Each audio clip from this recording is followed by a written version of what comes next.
So it is in the workbook on page, just quickly see on page, which one is it? On page 4. The recordings will be, everything will be on page 4 if you look in your workbook. Do you have the link to access the workbook? No, no. Okay, let me quickly just share the link again. Is there anyone else who do not have the link? Yes, I don't have. Oh, you don't have it yet. Let me Yeah. quickly put it. I'm putting it in the chat quickly. There we go.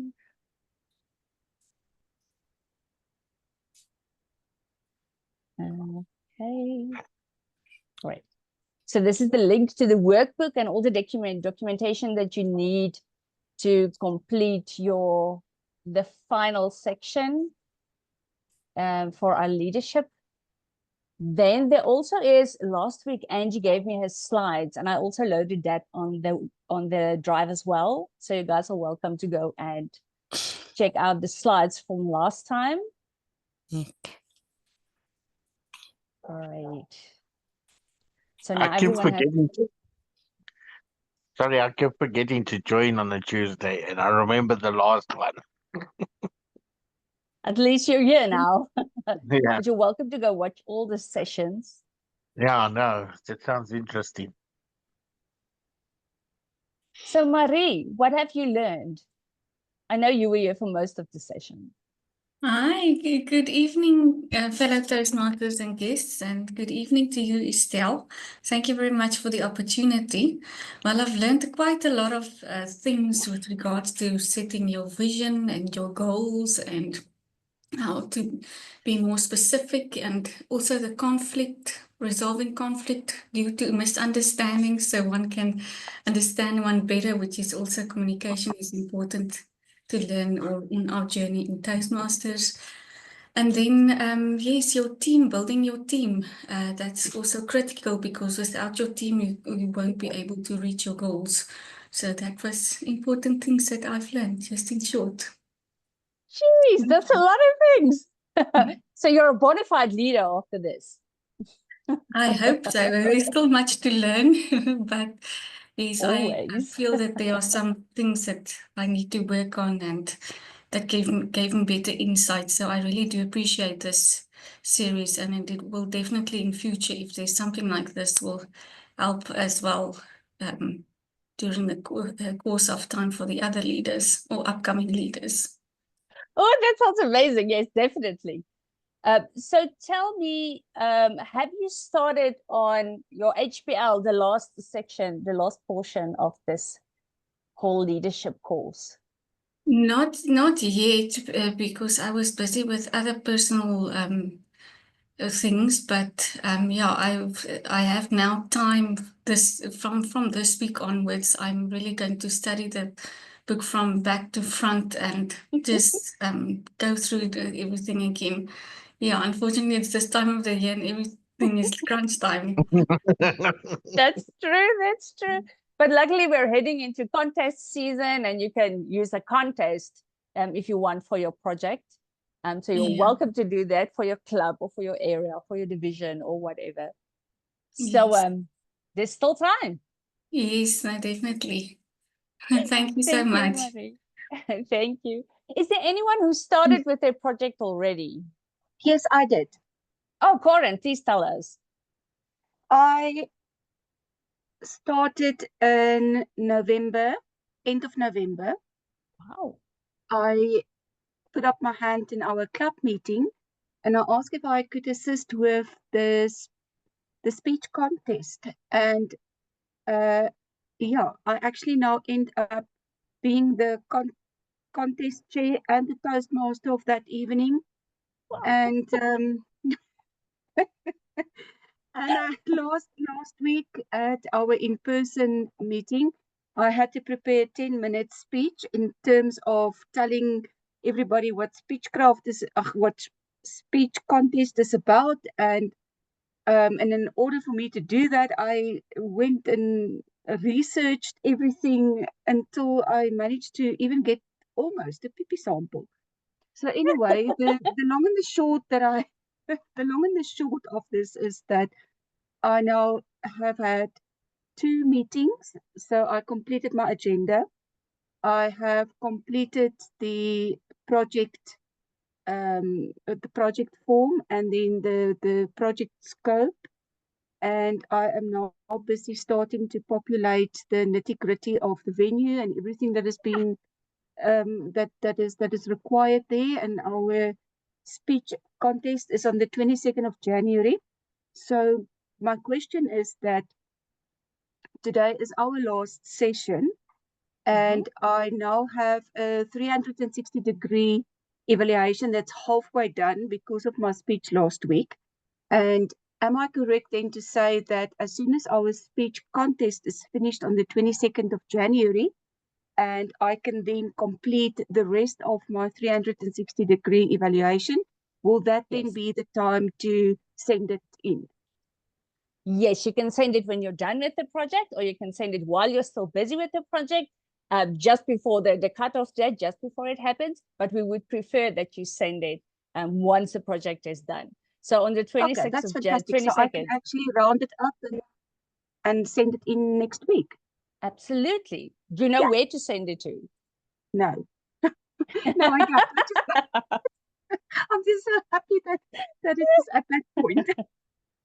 Yes, everyone is happy with you. So you can send it to the tli.district74 at That's Gmail. the email address where we normally receive the information from.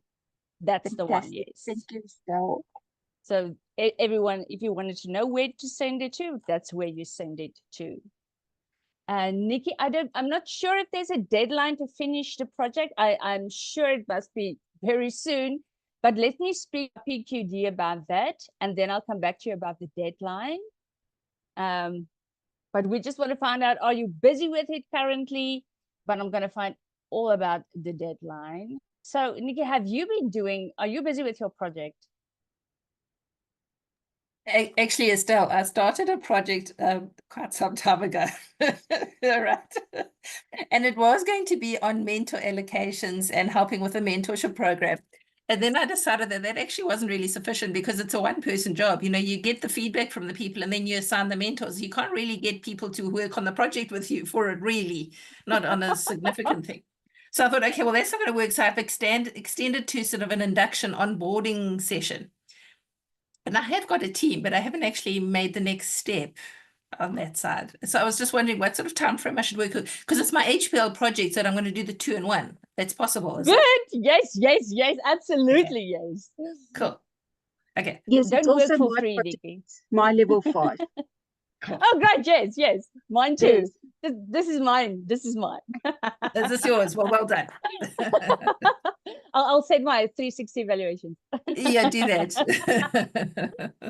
So is there anyone still looking for a project? Does everyone have a project? Are you still looking for a project? Palesa, are you still looking for a project? Good evening, everyone. I'm still looking for a project. I'm not sure what to do yet. Okay. So let me help you out there. If you go to your workbook, page 55, then there is projects that you can join. I highlight it in yellow so that you have the PQD team. This is Becky's team, our amazing speaker tonight. So you can email him or you can phone him, and then he will help you with the project. Our club growth is Brighton Masia, or you can join the conference team if you're still looking for a project. You can also organize any event or any training and take that as your project. You can ask your area director or division director or VPE, club VPE to assign you with a project. So there are multiple opportunities. I see Becky just joined us. So are you ready? Can I introduce you? Yes, you may go ahead. Am I audible? You are, sir. Looking Yes, pretty. I've got a lot of devices, so don't worry. It's just a fail-safe thing that if this device fails, then we can go on that one. Because I was in, then just at 6:30, my devices just bombed out, but I'm ready. Life happens while we're making plans. For anyone following in the workbook, we're starting on page 49 today. So this is Becky's section, and I'd like to introduce Becky to you. I met Becky about 2 years ago, and I discovered what true servant leadership meant. We were in a meeting, and I joined early because I try to join early always. And Becky asked me, "So how are you doing?" I'm like, "What? Someone's actually asking me how I'm doing?" And went to meeting, and I told him, "Yeah, I went to the dentist and I was so scared." And at the end of the meeting, when it closed up, he said, "Stella, I hope you feel better." I'm like, "Wow, that's amazing." Such a person. So I would like to introduce you to Bhekisisa Ngomane, our absolute servant leader, to speak about service and leadership. Mr. BQD. Thank you, Estelle, and thank you for holding the fort since we started this training. I mean, when I sold this vision to you to say, we need leaders in District 74, and we need to train our leaders, and we need to get them ready so that wherever they are, they can be able to lead. It's amazing how you bought into the project and you actually surpassed or you went above and beyond to make it happen. And this being the last event or the last session, I am sure many of our delegates have learned a lot and they've grown as leaders. I'm excited to hear that some of you have already chosen projects, and there's projects that you're already working on. Please make noise about it on social media. Tell a whole lot of people about it and what these sessions have done for you, so that people can see that actually out of Toastmasters, over and above learning to communicate, learning to speak in public, there's actually tangible skills that you can use in your community, at work, or even in the country for that matter, if you're one of those people. So today, we want to talk about service and leadership, just the relationship between those, and why is it important that as leaders we should think of serving or service. Maybe I'll tell this story. Maybe let me tell this story. So my daughter, she's 16 years old, and she's quite talkative. I don't know where she takes it from. She speaks a lot. I really don't know where she takes it from. So we were having a conversation the other day about leadership, and she said no, she doesn't want to go for leadership because Daddy, when I go there, how am I gonna get people to do stuff? How am I gonna tell people to do stuff? What if they said no? And this is when I realized that there is a skew understanding of leadership. Most of the time, people think leadership is about commanding people, is about telling people, is about pushing people. And leadership, a lot of times, is not about that. Leadership is about serving people. Let me make an example. Go to your workbook and that the page that Estelle just mentioned now. And I want you to think of 3 leaders, maybe in world leaders, community leaders, church leaders, or religious leaders. You may think about the business leaders. Think of 3 leaders. Write them down. There's a place to write it down on the webbook if you've downloaded it. If not, don't worry. You can write it down on a piece of paper. Just write those 3 leaders. I'm going to give you about 45 seconds.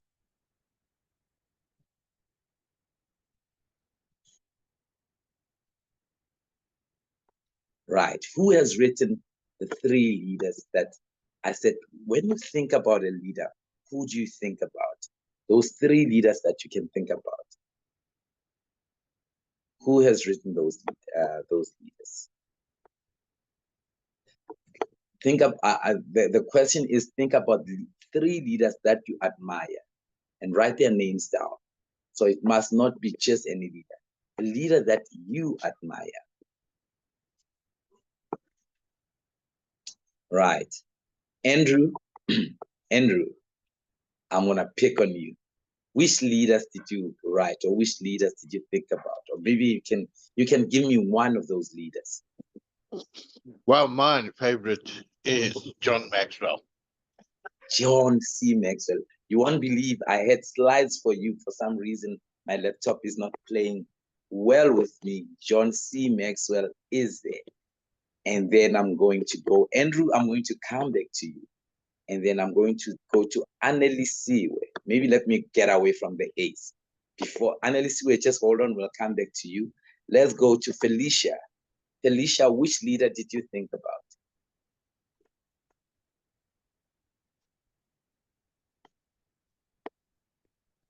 Of the three leaders, just give me that one.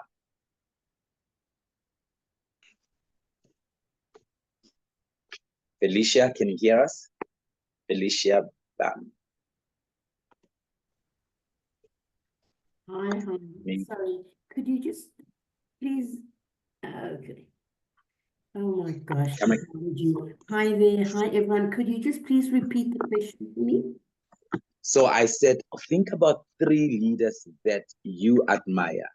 It could be in the business world, it could be in the world general, maybe in the political sphere, maybe even in your profession, or a business leader or a community leader.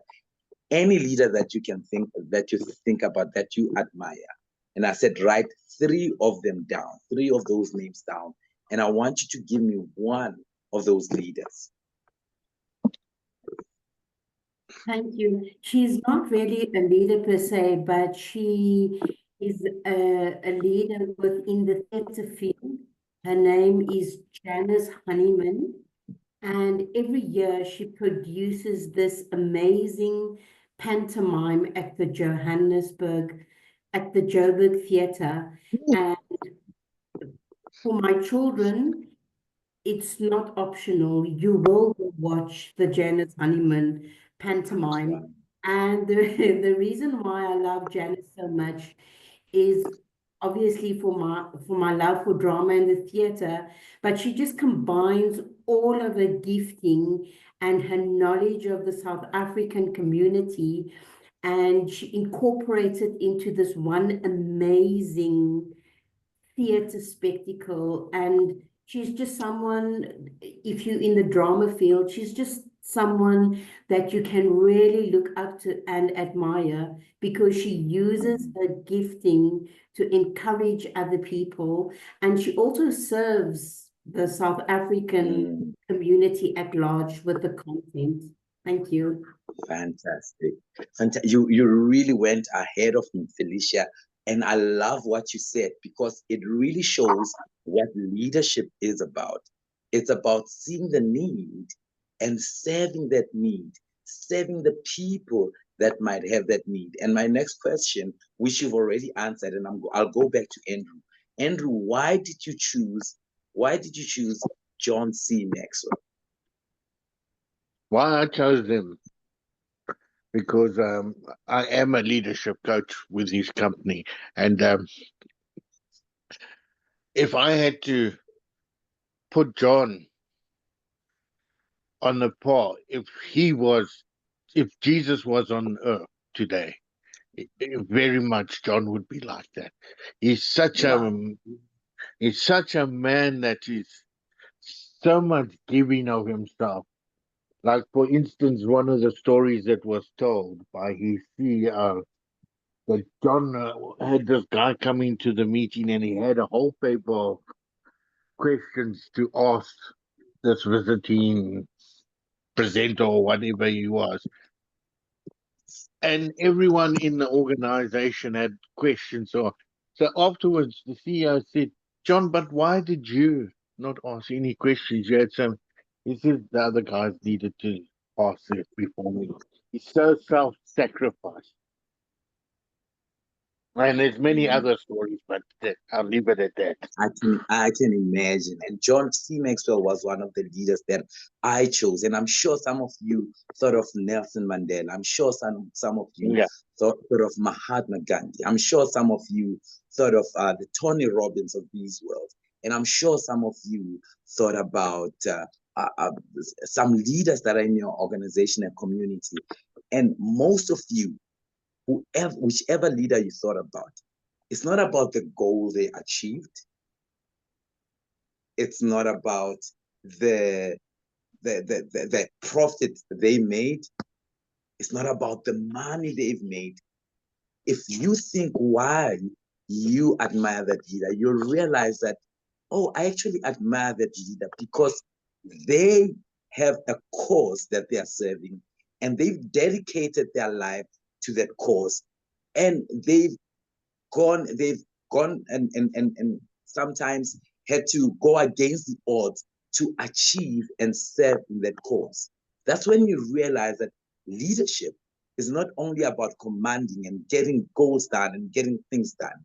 Leadership is actually about serving the people that are immediately around you, serving the people in your community, serving the people you work with, serving the people that could be your customers. And those are leaders. Because most of the time, we think a leader is that person that will come back and say, let's go this way. Yes, that has got its place, but it must come from the heart of service. And as every one of you may know, what are our Toastmasters values? What are Toastmasters values? Who knows the Toastmasters values? Anyone who knows the Toastmasters values, please raise your hand. What are Toastmasters values? We've got 4 of them. Go ahead, Nikki. Respect, integrity, service, and excellence. Respect, integrity, service, and excellence. There is no way you can take that service out of it, because obviously in Toastmasters we say where leaders are made, and we understand that as a leader you are going to have to serve.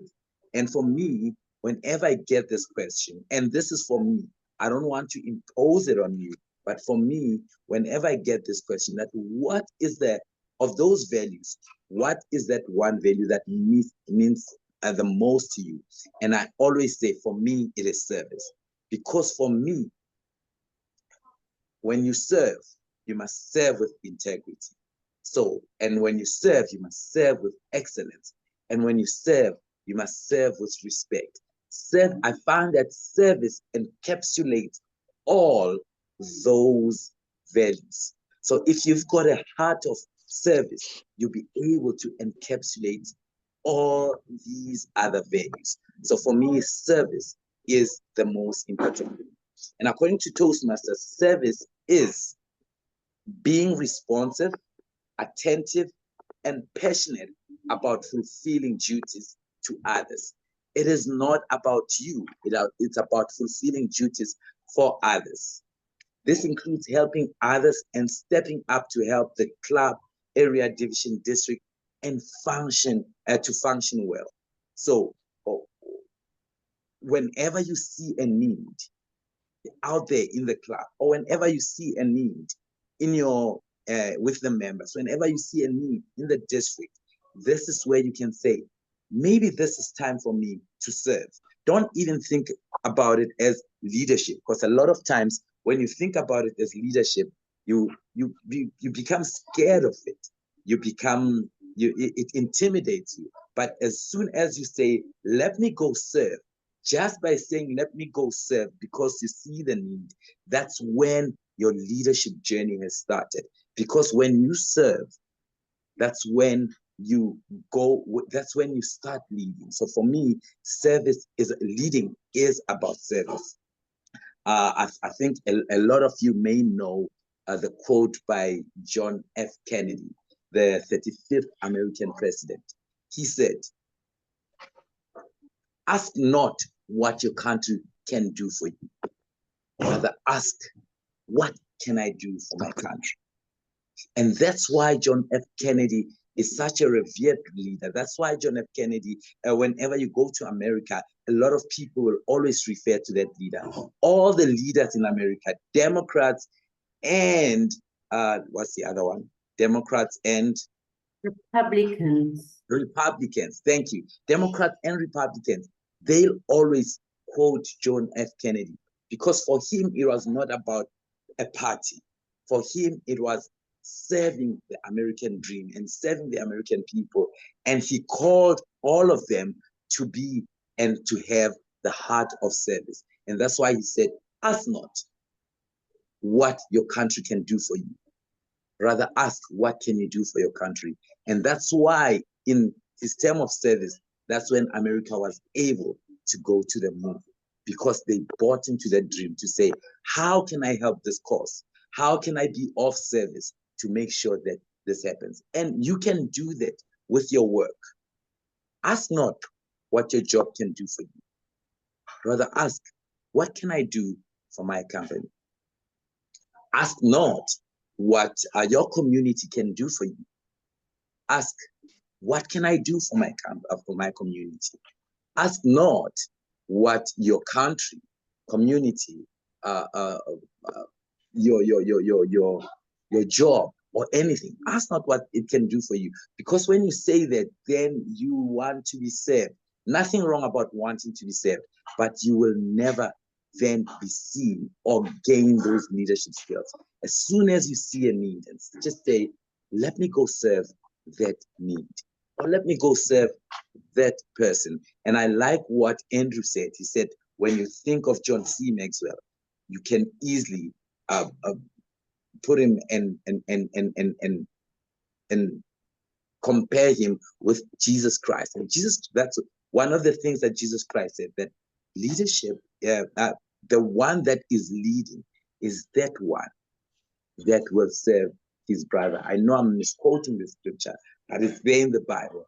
It's a person that is willing to serve others that is a leader. And all the leaders that we revere in life, the Nelson Mandelas of the Nelson Mandelas of the world, Dr. Ralph C. Smedley, he saw a need.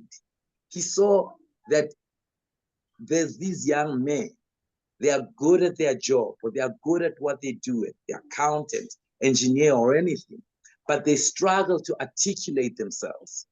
And because of Ralph C. Smedley seeing that need, he didn't say, there's this problem, and he left it to others. He went and created what we today call Toastmasters, and millions and hundreds of thousands of people have gained from Toastmasters. They become better speakers, they become better communicators, and they've become better leaders. Why? Because Ralph Smedley started this organization. He saw a need and he put in place measures to address that need. And that is the heart of leadership. So for me, the definition of service leadership is a focus on serving others to achieve shared goals and vision. And these shared goals, goals should be shared, and they should be a vision that it's going to last longer, that everyone that is there is buying into that vision. Think of Nelson Mandela, and I'm going to use Nelson Mandela because most of us can relate to that.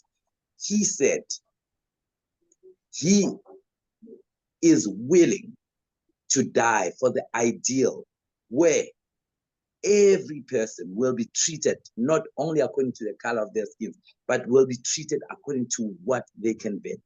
So because of that ideal that he had, he suffered a lot. But when he came back, he continued with that and ensured that he see that vision. And everyone bought into that vision and loved the vision of the Rainbow Nation. And that's why up to today, South Africans, we pride ourselves about calling ourselves the Rainbow Nation. But it's because this one man showed us a vision. We bought into that vision. He served us in showing us how we can serve in this vision. And a lot of us are buying into that. And that's why some leaders that want to separate us. Sometimes we frown upon them. And it's because of that, the ideas that they bring, they are not shared ideas.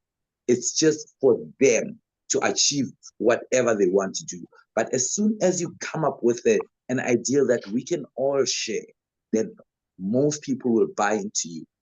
And when they buy into you, even when you are gone, you will leave a legacy. You will leave a legacy.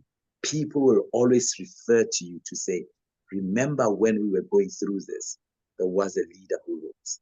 There were a lot of, in America, I'm sure there were a lot of leaders that were fighting against segregation.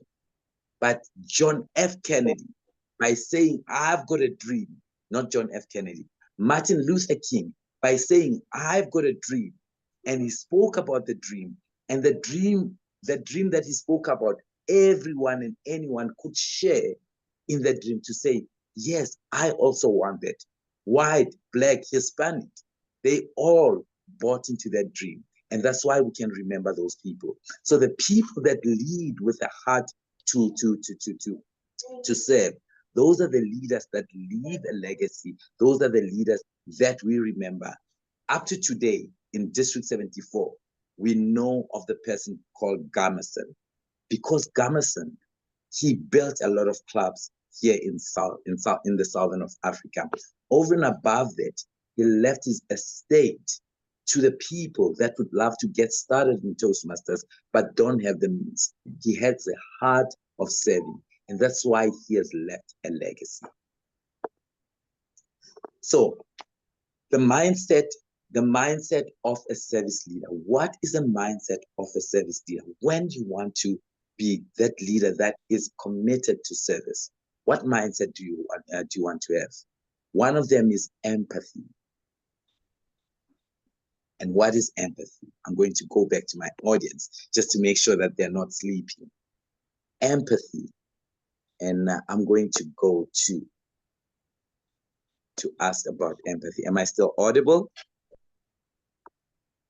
Yes, sir. Am I still audible? Yes. Okay, my other device just glitched a bit.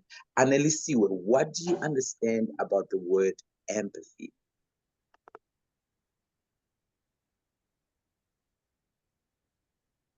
Good evening, everyone. So my understanding of empathy as someone who speaks isiXhosa as a home language, in my head, the meaning just translates to my home language, and that is where I take my lead with the word uvelwano. So basically, it's to understand what the other person is feeling outside of your emotion. So if another person is having a grievance or they're hurting, I put myself in their shoe. I try to imagine myself in their circumstance for me to connect or I forgot that other word. To relate to the other person, yes, to relate to what the person is feeling and going through. That is what I understand from empathy. Thank you, Annelisiwe. That word uvelwano, it hit the bullseye, because it means feeling, like literal translation, feeling what you are feeling. And that is empathy. It's not only about understanding what the person is going through, it's actually getting to feel what they're feeling. And for you to actually even get there, it means you need to be attentive, and you need to be sensitive to others' feelings. That means you need to listen. And you don't just listen passively. Actually listen to what people are saying. Listen to their feelings. Listen to their emotions. Listen to what they are going through. Sometimes with their body language, people can tell you what they are going through. And that's when you become that empathetic leader. And trust me, try it with your colleagues. And I'm one of those people that when I ask people, actually my colleague said that the other day, that when you ask someone, how are you, you really mean it. Yes, for me, how are you is not, how are you, I'm okay. For me, it's not that. When I'm asking, how are you, I'm actually asking, really, how are you? How are you feeling? What emotions are you going through? What just happened in your life? What are great things that are happening in your life? Is there anything that you think you need support with?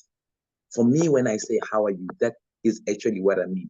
And that's why when people ask me, how are you? Sometimes I take my time to explain, how am I? Because sometimes you ask, how are you? And then before people will say just okay. And if you don't have empathy or you're not empathetic, you don't realize and you don't see their body language, their facial expression, and so forth, to realize that this person might be saying they're okay, but they're not okay. And then you give them a directive to say, please do that for us. And you wonder why that person, I asked them to do this. Why is it not happening? Most of the times it's because they were not at the right state of mind to actually take a directive from you. They might have been thinking about an accident that just happened on the road, and they had to see maybe things that are not supposed to be seen by people on the road. Their wife might be divorcing them. Their husband might be divorcing them. They might be having kids or babies that didn't sleep last night, and it kept them awake the whole night. So they might be going through all this stuff. And if you don't get to be empathetic and get to understand, and you just tell them what to do, you wonder why it's not happening. It's because they were not at the right place to receive a message. And that's why you need to have empathy and exercise empathy. Integrity. And I'll go to happiness. What does integrity mean to you? Happiness.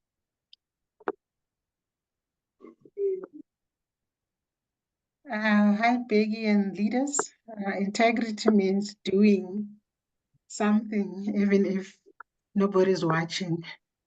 So, yes, that is the shortest version of the definition. Integrity. That is, even if people are not watching, am I going to do the right thing? Am I going to do things that actually are, they agree with my values or other people's values? And those leaders that have got a lot of integrity, those are the leaders that we trust. Those are the leaders that we want to work with, right? Selflessness. People that are willing to give their life to others, even if it means a bit of uncomfortability from them. Maybe I need to go to my audience with this one again. Jabulani, what does selflessness mean to you? And maybe you can even give me an example of when you've seen a leader that was selfless and you were like, wow, when I grow up, I want to be like that leader. Jabulani. Thank you, Chair. Thank you so much, Bhekisisa. Good afternoon and good evening, everyone. I think for me, selflessness has to do with a leader that decides other people first. A leader that does not want to take credit all the time, but a leader that is, going back to some of the things that you spoke about, which is empathy, putting yourself in someone's shoes, and be selfless and don't be selfish and put the other person first, and allow the other person to shine, allow the other person to be celebrated as a leader, which is leading from the front and allowing other people and creating that space and people to succeed and to shine. And Definitely. Have you seen those leaders that whenever great things happen, it's me, I did this, I did that, because great things are happening. And as soon as things begin to fall, it's him, it's them, it's the economy, it's those leaders, it's the president, because things are not going well. And that's being selfless. Sometimes as a leader, you need to take accountability and responsibility. But over and above that, I like what Jabulani said, that while it is a team thing, you can give others an opportunity to shine, give others and celebrate others. And it's not about you. It's about achieving the goals. It's about achieving that ideal. It's about serving a purpose. It's never, and it has never been about you. So as soon as you do that, an amazing thing happens. That when you put others ahead of yourself, even when you're gone, people will remember you as a great leader. And that leader that says, I am great, I am the one, and sometimes we don't remember them nice.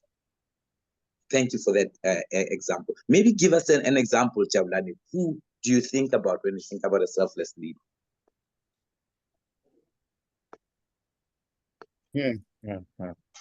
That that is a difficult one.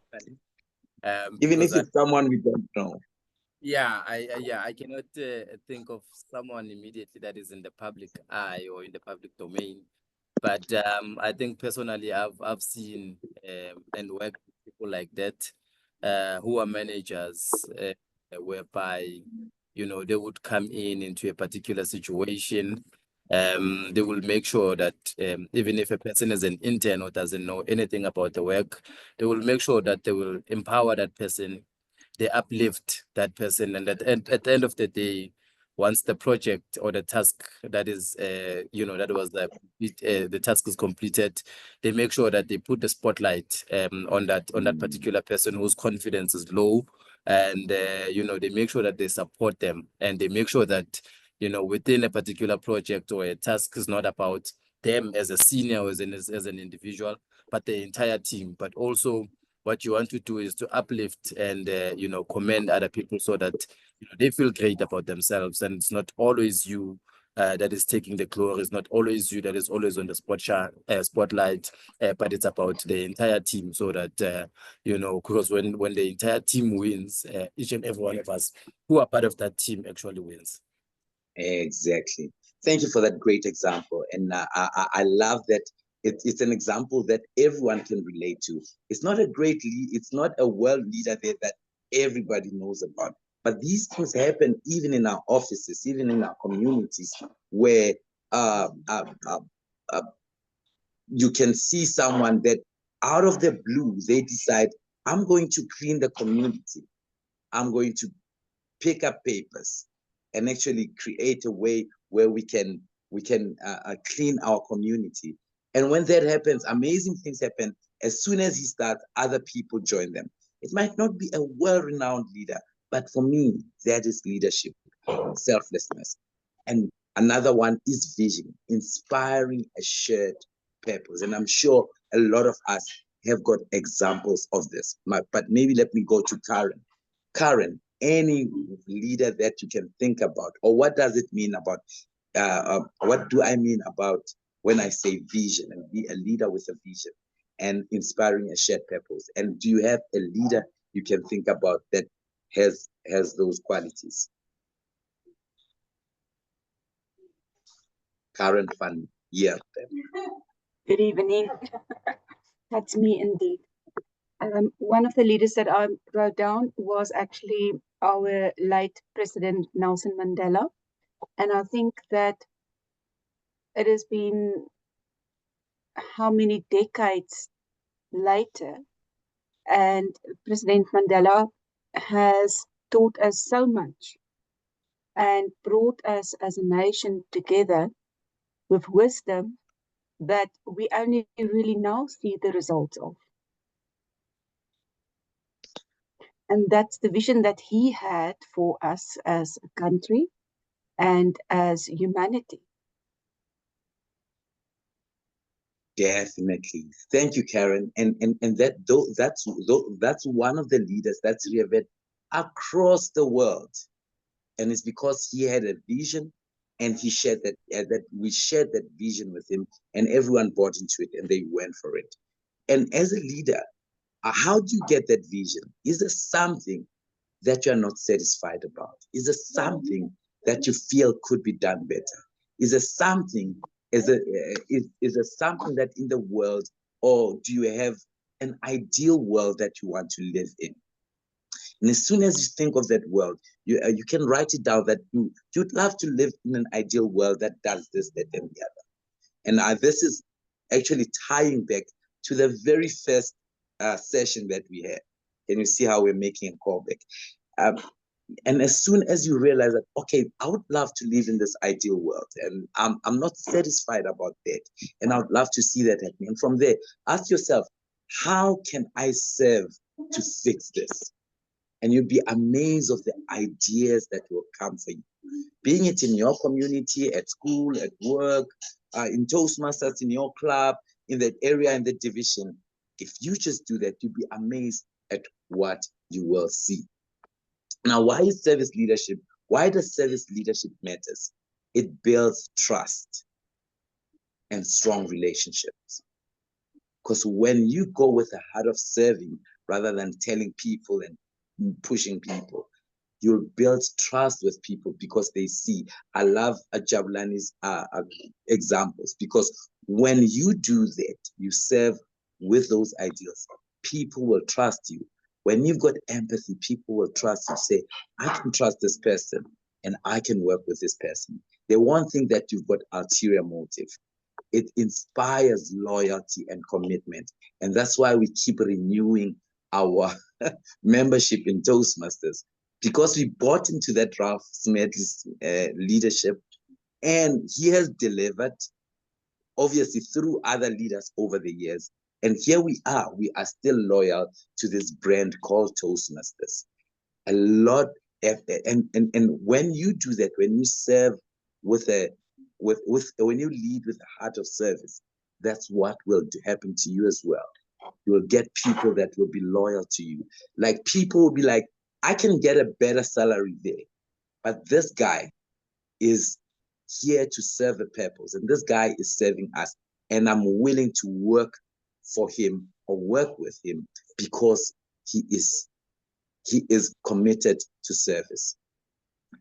It creates a culture of collaboration.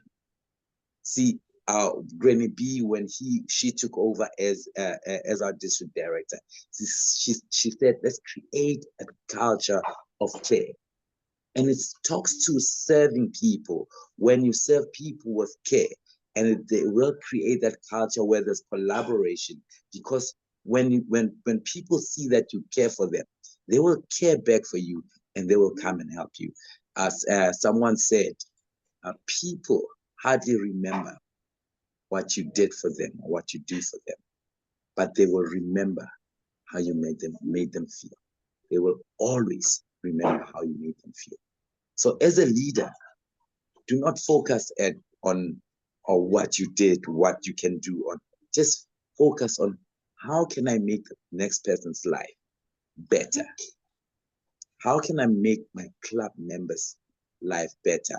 How can I make these club members enjoy this environment better, our club better? How can I make my work life better? How can I make everyone better? I'm running out of time now. There is an activity there in your workbook. It says, just measure yourself on these traits: humility, listening skills, visionary thinking, courage, and accountability. Measure yourself on 1 to 5 and ask yourself, choose one that is high, and maybe that one that is high, keep improving it and teach others on it. And the one that is low, think about, how can I improve it? I was going to take 5 minutes to do this, but we are running out of time. So whenever you get time, do that exercise. Just say, on humility, what do I rate on 1 to 5? Listening skills, visionary thinking, courage, and accountability.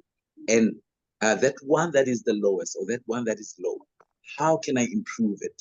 And think of ways in which you can work on it so that you can be a service-driven leader. Now, there are 6 Okay, 10 reflection action. Okay, there are 6 exercises on scenarios. It should be at the end of your workbook. And Estelle, if you can share it maybe on the screen, and then when we send people for breakout rooms so that they choose what it is. But it's all in the workbook, 6 trades. Some of it is in the Toastmasters, some of it is in business, community, professional, world leaders, and leadership level. So we are going to take about 20 minutes in the breakout rooms to discuss these. So if you go to breakout room 1, you choose number 1 breakout. How are the breakout rooms separated, Estelle? Is it 1, Yes. 2, 3, 4, 5, 6? 1, 2, 3, 4, 5, 6. So number 1, do the first question. Number 2, do the second question, and so on. Yeah, just like that. Number 1, do the first question. Number 2, do the second. Number 3, do the third question, and so forth. And then choose a team leader when you get there, and then discuss it so that the team leader can take the notes. Because when he comes back, whoever is a team leader, when he comes back, or maybe have a chairperson, choose a chairperson, and choose someone that will be represent in delivering your report when you come back. We're going to give you 20 minutes. At 20:43, you'll come back, and then we're going to wrap up. Can I open the rooms? Yes, you may open the rooms. So you are going with room number 1 first, and then you can go to the others.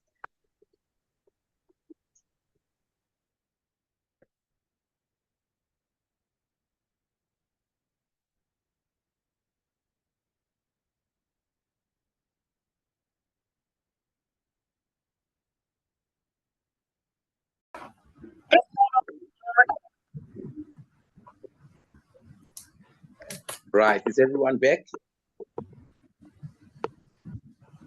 Fantastic. So what we are going to do, we don't want to waste time. So I'm not going to come back here and say number 1, number 2, number 3, right?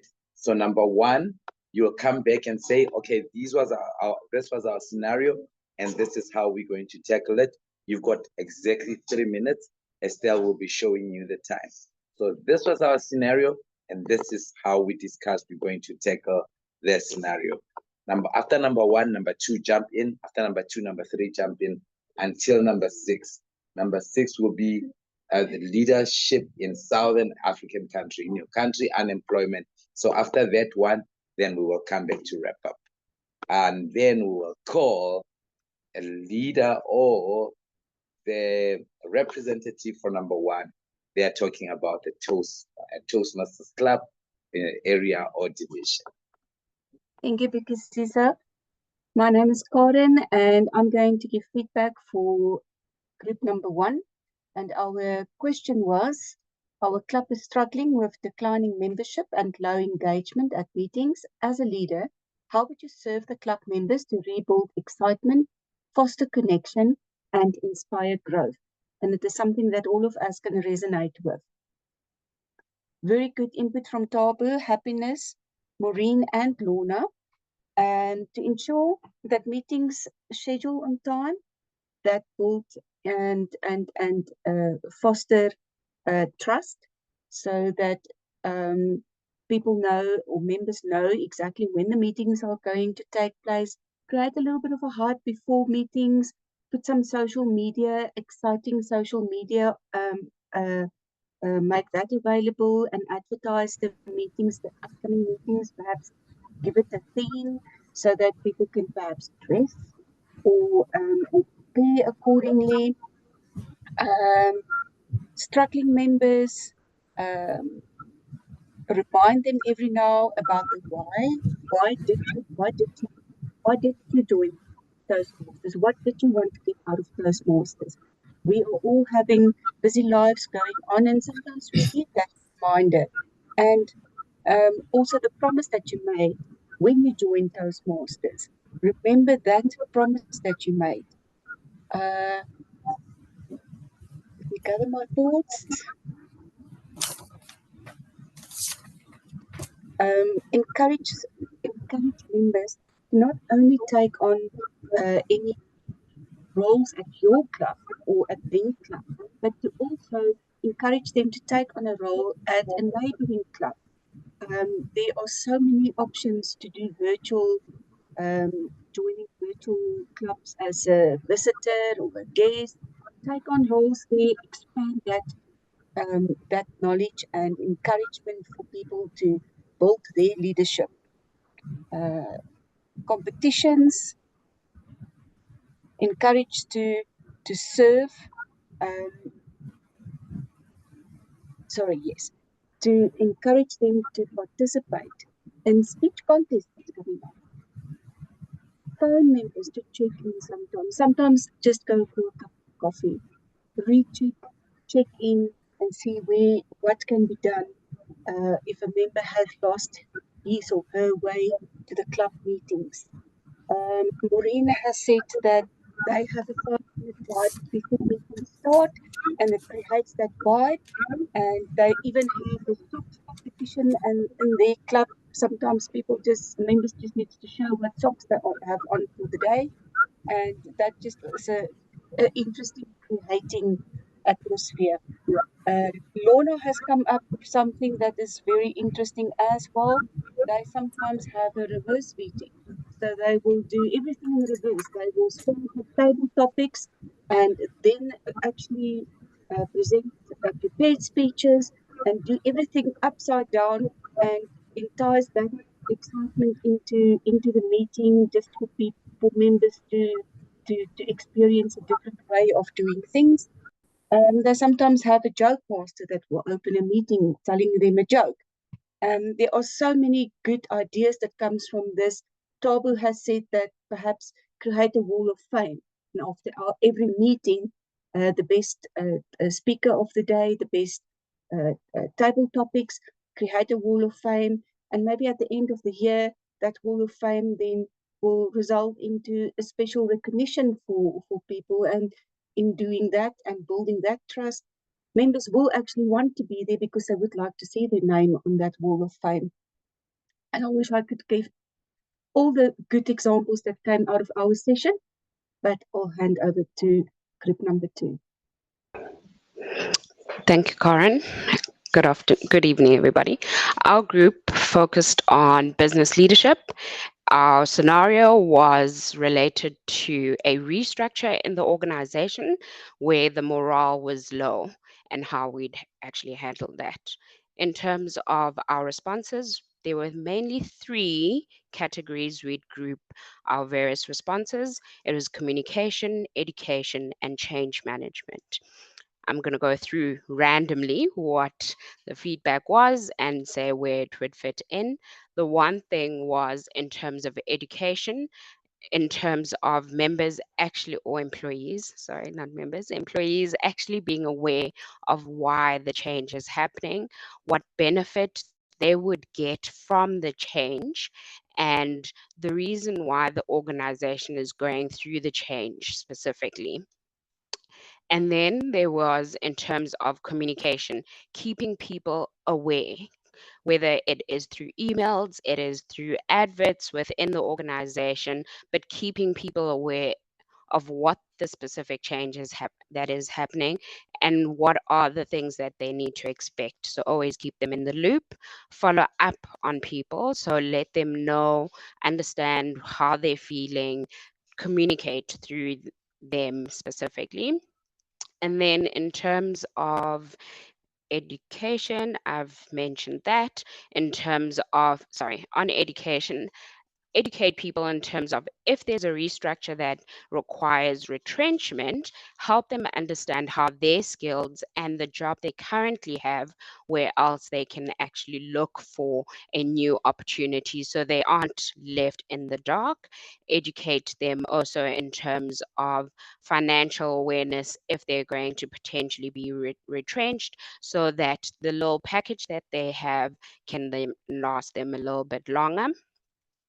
In terms of also offering them resources, so change management, offer them resources to be able to look for a new job if it's retrenchment, like we said, and also change management for if it's not necessarily a restructure that does require retrenchment, actually go through what the impact of the new structure is going to be, how people can benefit from the new structure in their new roles. Then there is one organization that has their CEO actually sit down with various departments, smaller groups, so they can actually hear the voice of the people. So in that perspective, understand what people are feeling, let them vent, even if it's not going to go away, let them vent, let them be heard. And then timelines. There's nothing as terrible as being told today you're being retrenched and tomorrow don't come back. So actually make people aware of when the change is going to happen, how long the change is going to be for, so they aren't blindsided. Overall, change management, communication, and support in terms of education. Thank you, and to group 3. Thank you. So in group 3, we were dealing with community leadership. The community is facing an environmental issue, such as pollution in a local river. So our task was to address this problem by leading a group to address this problem. And in that process, we were tasked to ensure that we balance the interests of diverse stakeholders while we are addressing the problem. So the first thing we've identified was the process of selecting a leader. So who's going to lead this group of people that are going to be addressing this problem? And we said this leader needs to show some characteristics of leadership. And we said the leadership skills and characteristics that we need are basically the one that are stipulated under Toastmasters, which is respect, integrity, selflessness, and excellence. So that particular leader has to portray these characteristics. And there's a reason for it, which I'll explain later. And the second thing we said, in this process, we are going to approach it in a systematic way, which is a 3-step process. First thing we're going to do a root cause analysis. Second, we're going to do stakeholder engagement. And the third one, we're going to find a solution. So part of our root cause analysis is basically to find out exactly where is this problem coming from, who's responsible for it. And we said it could be companies that are around the local community that are throwing waste in the river system. So we're going to take the local community leaders and the people within the community and these companies, representatives from these companies, put them together in a room and educate them and try to understand what is their point of view of this impact. Do they actually understand what's the impact, what the health impacts this problem is going to have in the community? And if they don't, and we must make sure that we do this in a respectful manner, because we understand that people understand social issues and environmental issues in a different way. So we have to be respectful and try to educate them if they don't understand. And the second one was engagement, which is where exactly now we're going to find exactly what is the issue and what is the solution from their point of view. And we as the leaders are going to also put in our solutions, but in that process, we're going to make sure that we understand their solutions and we have our own solutions and the community has their own solutions. And we're going to try find a common ground, because the main aim of this project is to make sure that at the end of the day, we come up with a solution that is mutually beneficial to all stakeholders that are involved, so that we don't take anyone outside or we don't offend anyone in the process of solving this problem. So once we understand their solutions, we get the common grounds, then we're going to look for the best solution that serves not only the community and not only the company, but it serves everyone else. So that was our approach to this problem. Thank you.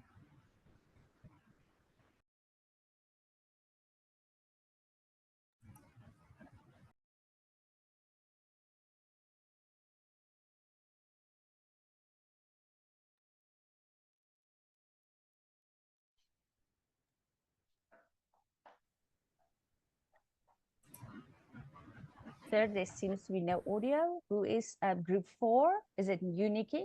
No, I'm group 5. Sorry, my apologies. I forgot to unmute myself. I'm Cheryl Mulligan, and ours was number 4, professional and career leadership. You've been promoted to a leader role in your profession. Some of your colleagues are resistant to your leadership, seeing you as a peer rather than their leader. How would you serve your team to gain their trust and collaboration? So as a group, we came together, and first of all, it was said that we would lead and be led. People must know there's an open door. They can come, they can feel that they can consult and work with you. You then also have to have a clear vision and speak of the vision. Also, most importantly, you need to confront the elephant in the room. What are the concerns? Why do they feel this way? Reassure them as the leader, address them. Have the mentality of service. Then also have empathy. Take advice from your colleague. Come to terms with the concerns and be open, approachable, like I said, lead and be led. And also be transparent when making decisions, in decision making. Most important, be teachable. Leaders acknowledge the talents of the people in the team. Recognize that way. The team will produce more and start accepting. So in all, we will address the elephant in the room, the concerns, and also reassure them that we are willing to learn, to be teachable. I think that is about where we, in our group, we will have an open door. The team will come to be decision making. We will take feedback and we will listen to them. Over to you, number 5.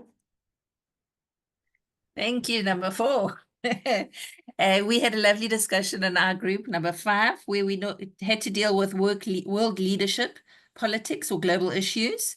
And then as a lead in an international coalition, we needed to address a growing global issue and look at what role service plays in the coalition. And after a little bit of a discussion, we decided that water was a significant issue, especially within South Africa. So we chose clean water and also reducing, which extended to avoiding wastage of water. And our vision linked onto that, we created leaving a legacy of clean water.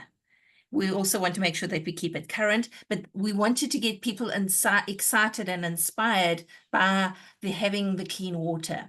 We also then needed to make sure that we had a group of people because it was international, so it needed to have global influence. And also because we were thinking from a South African perspective, because we know that better, we also would then need to make sure that we had members on the team from Lesotho, from Mozambique, then also from the local communities, from the governments and business, so that we could then work together to create something that will inspire people to clean water. We looked at keeping the emotional concept and getting people excited about clean water and the survival and making sure that we avoid diseases. We also wanted to look at the statistical aspect of it and look at the facts. What is the issue? What impact is the E. coli and other factors having on the health and the survivability of people? We looked at dirty water or unclean water and the impact on food, and we needed to look at those aspects. So within our team, we would then split our teams into various peoples, looking at creating a public awareness of the importance of making sure that the water is clean.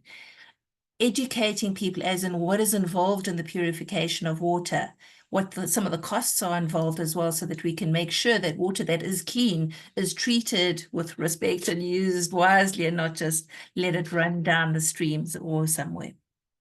We then also looked at holding people accountable when there is sewage that is being discarded in the wrong places, encouraging people who are doing the successful things, giving them recognition, giving them bragging rights, and also holding people that are doing bad things to the environment, holding them accountable and asking them to come up with solutions to fix it.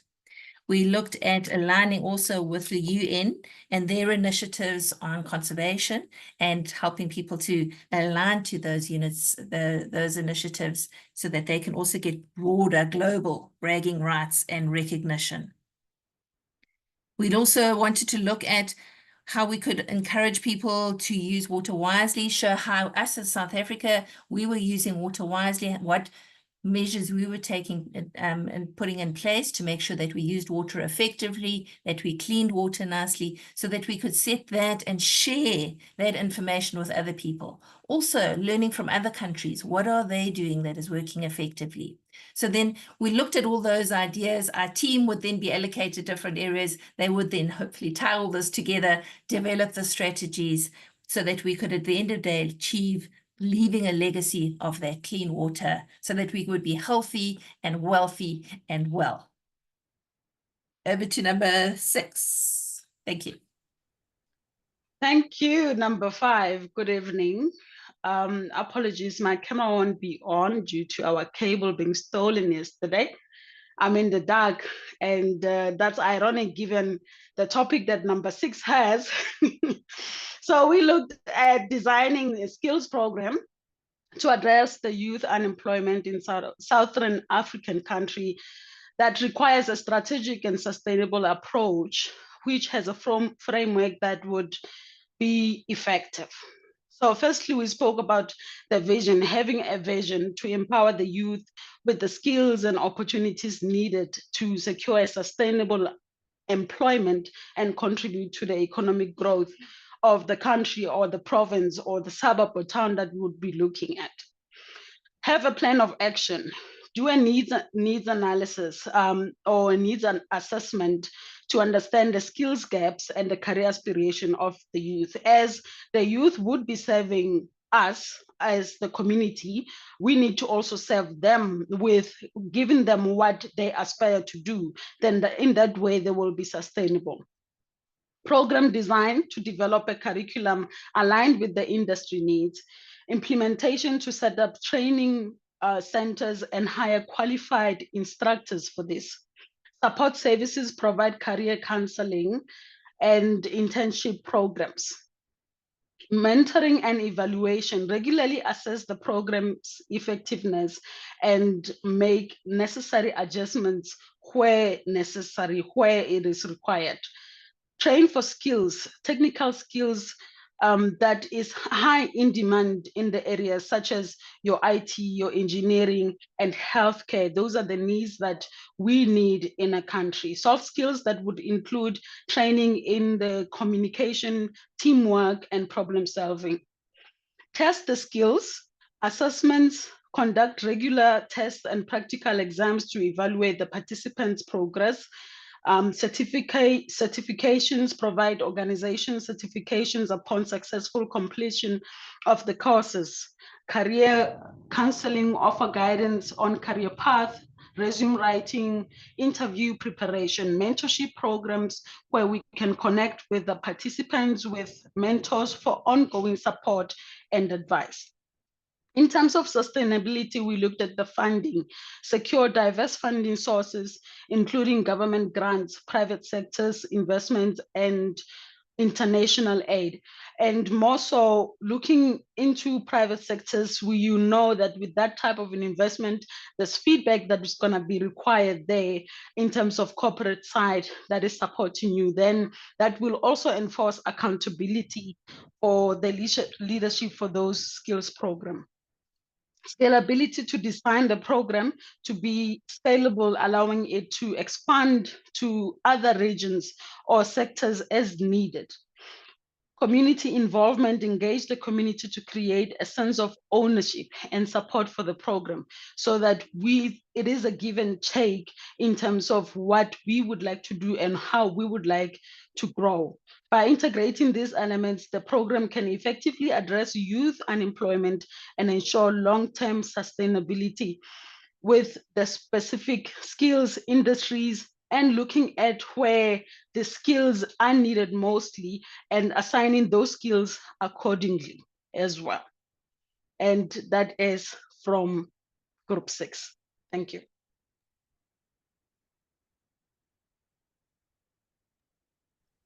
Sir, your audio is still down.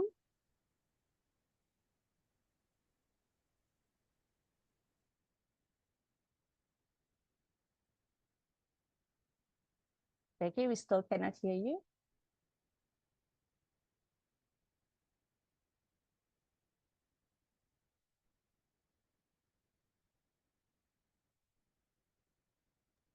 You should hear me now.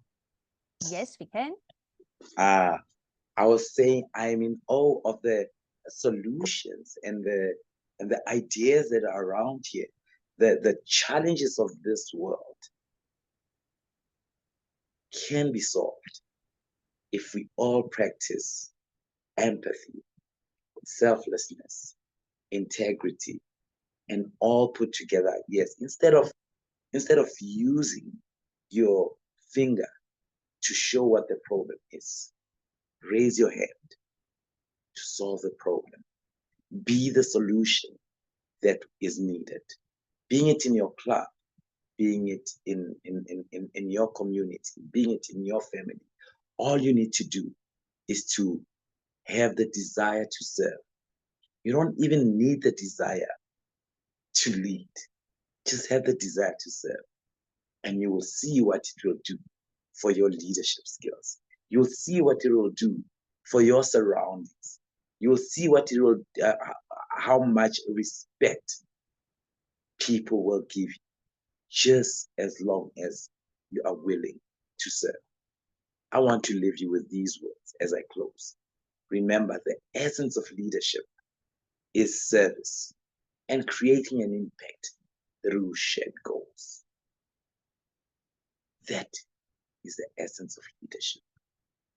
And I hope all of you leave here actually at least inspired a bit to say, hey, these problems that are here can be solved. I can be the solution to the problem. Or I can work with people. I can inspire people to solve these problems. All I need to do is to have empathy, to have selflessness, to have integrity, and to share my vision with the people. And trust me, if we all buy into service leadership, this world will be different. Our clubs will be different. Our workplaces will be different. Our country will be different. I hope you leave here inspired to go change the world by serving. Madam TLI Chair. Wow.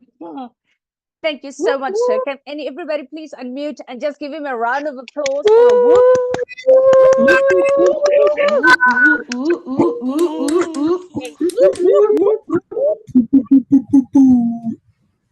Thank you so much, sir. Even my dog's approving. Good thing. If you have a cat, I hope she approves too. Thank you so much, sir, for this whole session, for all the sessions that you were essentially responsible for. And I think we can step out of here, everyone being equipped leaders. There was a question in the beginning of what is the deadline for when the project should be in? Okay, Estelle, I would love to leave it to you. If you can let us know. But just to give a guideline, we are planning to do this session again around, is it January or February? I think we said March, if I'm not mistaken. Yeah. So we are planning to do another run of this sometime early next year. So by then we want to have finished with this group. So we want to give other people a chance because other people have got club meetings on Tuesday. So maybe for now, let's give you up to the first week of January. Yes. Okay. Or maybe a lot of people are going to go into Christmas season now. Maybe let's say end of January. By the end of January. Or even the end of February might even be nicer. It's too And close we to we want are to, starting by this then again. we will be starting another group. Okay. Yes. So, So end whatever, of that's why I January. was saying choose a project that can take you 6 weeks. I know some of you are saying you're going to work on the contest. So whatever you're working on, just give us a portfolio of evidence to say, I've come up with a project plan. I've come up with a team. These are the briefings that we've had. And this is what is in place. So if you can give, obviously the final the final product won't be there yet, but we can see the steps that you took, that you had a vision, put a team, you inspired the team, you served the team, you delegated. And so those are some of the things that we want to see in the portfolio of evidence. Okay. So even if the project is not finished, just give us that portfolio to say, this is what we are working on, this is what I'm working on. If it's finished, hallelujah. For you and us. Okay. Just to inspire you before I leave, our admin manager, our DLC chair, and our PR manager have advertised, and this is for District 74. I know there are people from other districts here. They've actually taken out a call for nominations.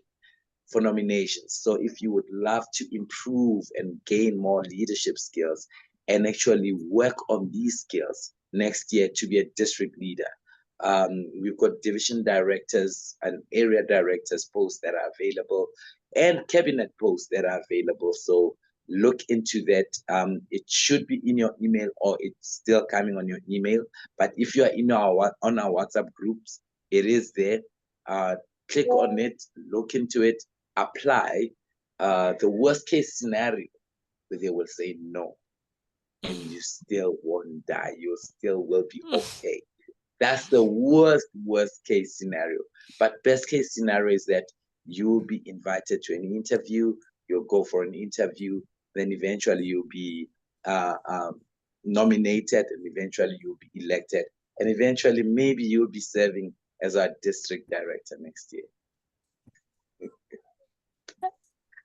Worst case, maybe, Becky, they say yes. Can everyone just please put on their cameras? We would like to take a picture with Becky.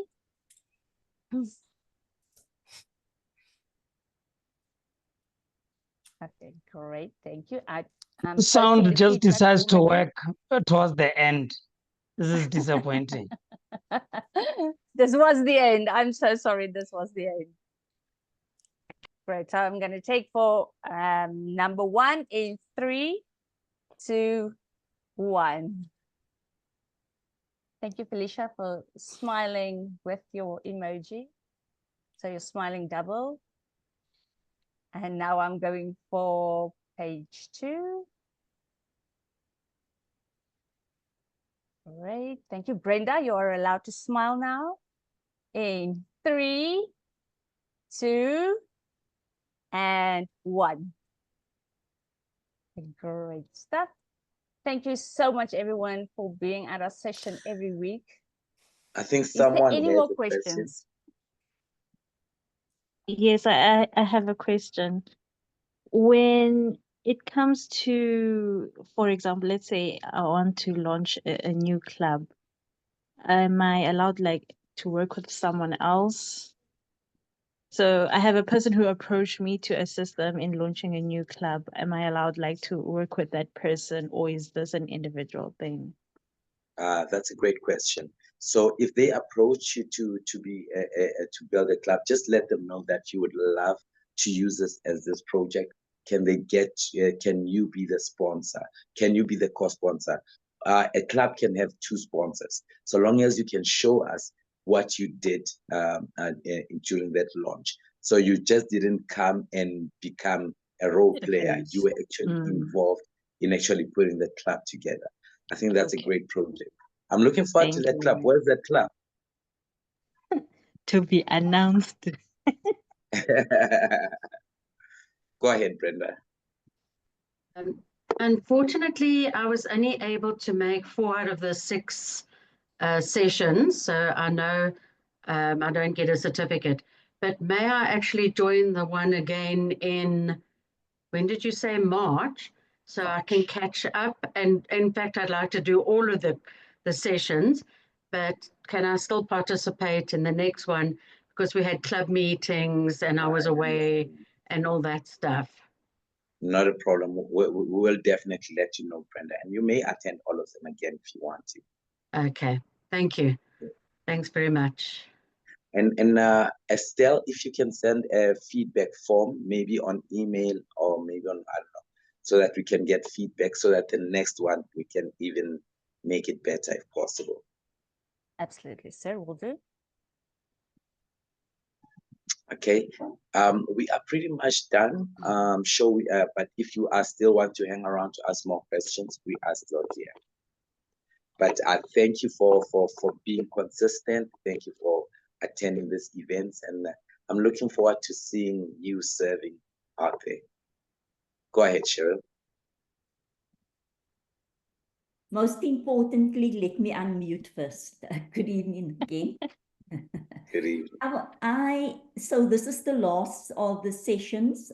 How does one go about, what is required of us? We must all just send an email to who, and I'm not quite on board with what the process is now to get the certificate. Can you just take me through it again? Go ahead, Estelle. Thank you, Cheryl. So on page 55 of the workbook, you'll see you need a project, you need to complete a project. So from page 55 on, there's a project plan overview, project plan, vision plan, event planning worksheet, and the 360 evaluation. So you can choose any project that you want. We listed some options that you might take, but you can also create your own one, like have an open house for your club or your contest or anything like that.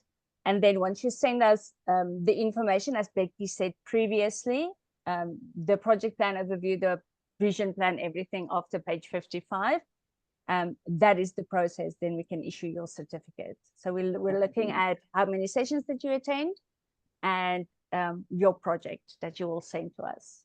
Okay. So Cheryl's question was, where do we send it? Do we send it to TLI chair?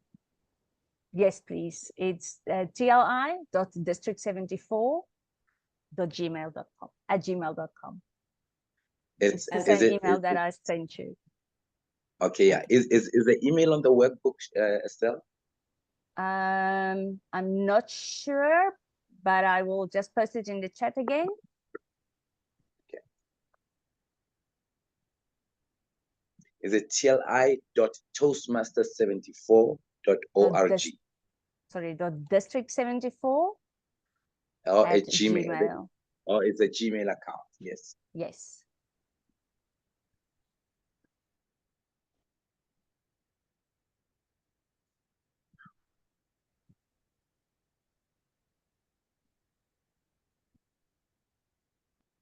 Any other questions?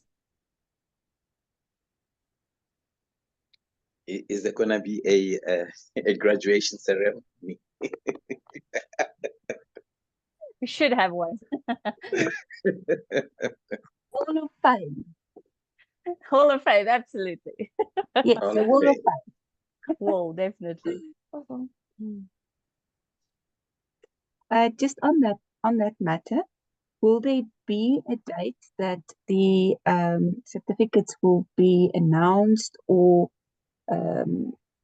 issued, or will it be as per every member submitting their project? That's a good question. Let's discuss it with our PR manager, Estelle, and see how we can announce it as people get their certificates. Remember, people are not going to get their certificates at the same time. So maybe we might think about, do we want to do it weekly, where we encourage, we celebrate people, or do we want to do it monthly, or do we want to wait until the end of January and say, these are the people that have got it? So I think that's a great idea, Karen. I love the idea. We'll discuss it with our public relations manager to see how we can make it work. Great. Awesome. Good night, It everyone. was great.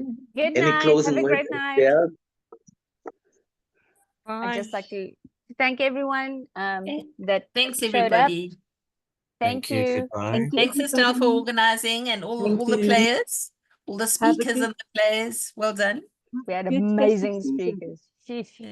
Excellent. Thank you, everyone. Have a Thank great you. evening. Bye. Thank you, everyone. Good night. Oh, Estelle, Yes. I just noticed when you shared the drive, the YouTube links were not updated. Just a small reminder. Which one did I miss? Did I miss one? Did I miss Angie's more one than was one? not there. Oh, Angie's only one was not there. Angie's. Okay, thank you for telling And me. I'll this take care of one. it immediately. No, well, this one we're still recording, so I'm going to Yeah. send this one as soon as I've stopped here. Okay, then. Bye. Thank you. Have a great evening. Bye, everyone.